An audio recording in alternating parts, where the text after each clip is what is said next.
ఏమైందిరా? జీవితంలో first time మోసపోయారా. మోసపోయావా? అసలు ఏం జరిగిందిరా? ప్రాణం కన్నా ఎక్కువగా ఒక అమ్మాయిని ప్రేమించానురా. అమ్మాయి రీసెంట్గానే ప్రపోజ్ చేసిందిరా. ఈ మధ్య నేను ఫోన్ చేస్తుంటే ఫోన్ లిఫ్ట్ చేయడం లేదు. నా నెంబర్ని బ్లాక్లో పెట్టింది. నేను మెసేజ్ చేస్తుంటే మెసేజ్ చేయడం లేదురా. నాకు కొన్ని రోజుల ముందే కొంతమంది చెప్పారు ఆ అమ్మాయి షోయబ్ అనే పిల్లని లవ్ చేస్తుందంటారా.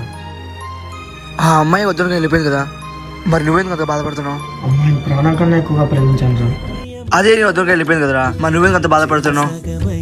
అదే ఇప్పుడు వేరే అంత బాధ తిరుగుతాం కదా, అలా ఉండకూడదు మామ. ఫస్ట్ ఇంట్లో ముఖ్యము. సరేరా మామ, ఇంతకుముందు నీకు కూడా ఒక లవర్ ఉండేది కదా, ఇప్పుడు ఏమైంది? అదే వద్దకు వెళ్ళిపోయిందిరా.